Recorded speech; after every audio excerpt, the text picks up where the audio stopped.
On November 19, 2025, President Trump signed the Epstein Files Transparency Act into law, mandating that the United States Department of Justice produce, with limited statutory exceptions, all documents, files, records, emails, images, and videos related to the investigations and prosecutions of Jeffrey Epstein and Ghislaine Maxwell. The purpose of the act is to ensure maximum transparency for the American public regarding decades of investigative and prosecutorial activity surrounding these cases. Today's release marks the department's formal compliance with the production requirements established under the Act. The Department of Justice undertook one of the most extensive document identification and review efforts in its history. Over 500 attorneys, analysts, and specialized reviewers across multiple divisions and offices participated in this large-scale operation. Their task was to identify every potentially responsive record spanning more than 20 years of investigations, while simultaneously ensuring compliance with statutory obligations to protect victim privacy, sensitive investigative material, and legally privileged information. The collection process initially resulted in more than 6 million pages being identified as potentially responsive. These materials included department and FBI emails, memoranda, investigative summaries, witness interview notes, internal communications, images, videos, digital forensic extractions, and other records generated or obtained during various criminal investigations and prosecutions. The materials were collected from 6 primary sources. 1. The Florida and New York criminal cases against Jeffrey Epstein. 2. The New York criminal prosecution of Ghislaine Maxwell. 3. Investigations conducted in New York into the circumstances surrounding Epstein's death while in federal custody. 4. A Florida investigation involving a former employee of Epstein. 5. Multiple FBI investigative files related to Epstein and associated matters. 6. The Office of Inspector General's investigation into the events surrounding Epstein's death. To ensure maximum transparency, the department deliberately erred on the side of overcollection. Because documents had historically been shared across offices and jurisdictions, the collection process resulted in substantial duplication. After careful deduplication and responsiveness review, the department determined that the number of non-duplicative, responsive pages was significantly smaller than the original 6 million pages identified. As a result, more than 3 million responsive pages are being publicly released today, including over 2,000 videos and approximately 180,000 images. When combined with prior disclosures, the total production approaches 3.5 million pages released under the Act.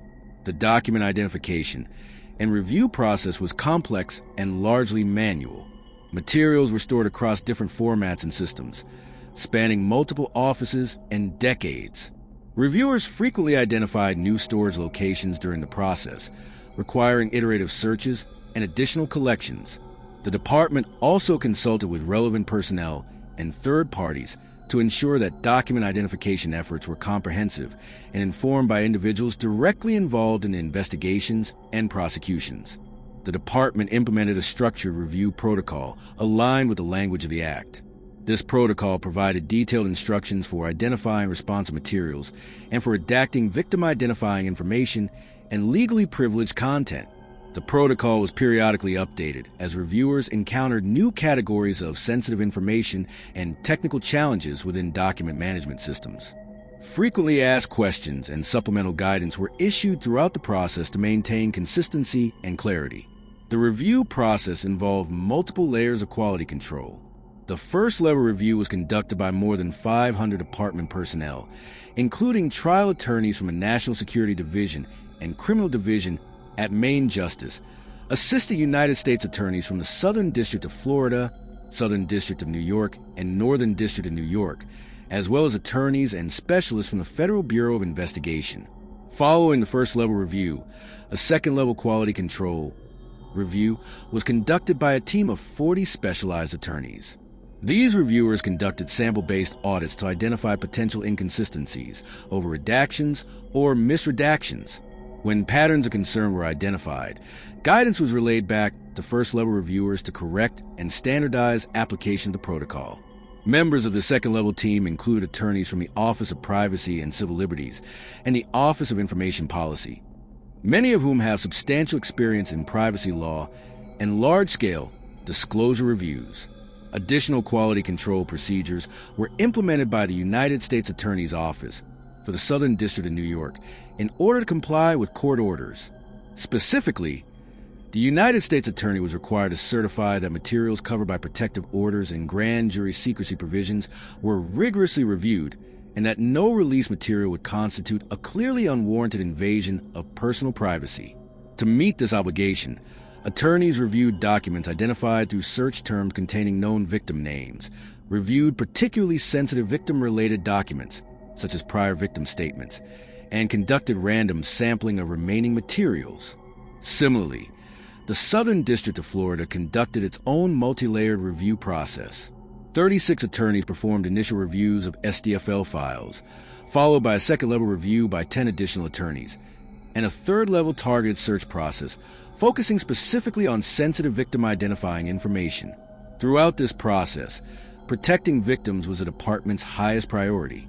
Redactions and withholdings were made consistent with statutory exemptions under the Act. Categories of withheld materials include records containing personally identifiable information of victims, victim medical or personal files, child sexual abuse materials, CSAM, as defined by federal law, materials that could jeopardize active investigations or ongoing prosecutions, and images depicting death, physical abuse, or injury. Importantly, no materials were withheld or redacted on the basis of national defense or foreign policy. In addition to statutory exemptions, approximately 200,000 pages were redacted or withheld pursuant to recognized legal privileges, including attorney-client privilege, the work product doctrine, and the deliberative process privilege. The Act requires that the Department submit a formal report to the House and Senate committees on the judiciary listing categories of records released and withheld, summarizing redactions and their legal bases, and identifying government officials and politically exposed persons referenced in the release materials. That report will be submitted within 15 days of today's release. Given the immense scale of this review, the presence of duplicative and partially duplicated files, and the number of reviewers involved, some inconsistencies in redactions may exist despite extensive quality control procedures. The department engaged continuously with victim representatives during the process. As new victim names were identified or clarifications were received, review guidance was updated accordingly. In certain instances, individuals initially treated as victims out of caution were later determined not to require redaction, resulting in adjustments moving forward. The department acknowledges that despite corrective measures, some inconsistencies may remain. An email channel has been established for victims and their counsel to raise concerns regarding redactions or privacy protections. Documents were generally produced in the format in which they were collected. Some electronic files may appear differently due to formatting variations, legacy systems, or technical limitations. Previously applied Bates numbers may appear on some documents, but do not indicate responsiveness under the Act. Only documents bearing a Bates designation, including the FDA, are considered responsive productions under the Act. Certain foreign language documents and technically incompatible files could not be reviewed for responsiveness and therefore were not produced. Some materials remain subject to protective or sealing orders issued by the U.S. District Court for the Southern District of New York. The department has filed motions seeking authorization to release those materials and, if granted, will release them promptly with appropriate redactions. The department has also moved to unseal certain grand jury materials related to cases involving correctional officers who worked at the facility where Epstein died. If approved by the court, those materials will likewise be released in accordance with the Act.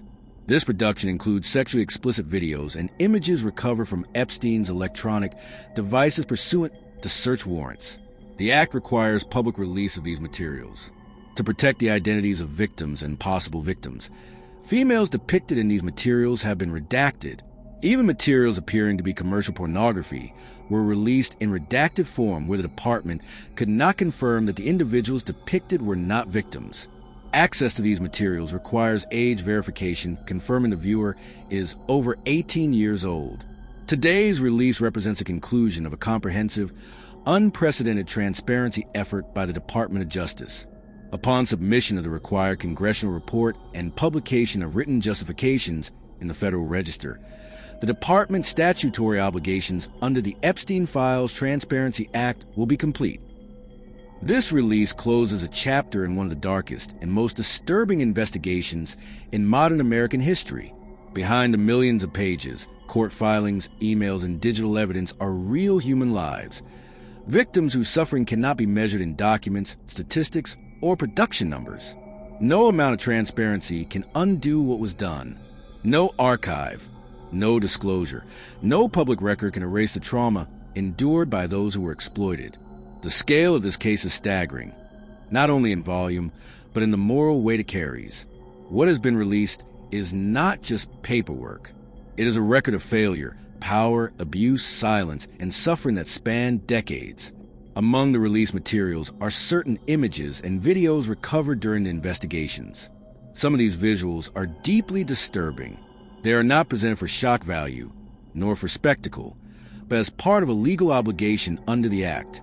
Viewer discretion is strongly advised. There are some horrors that defy commentary, some darkness that words cannot soften. This is one of them.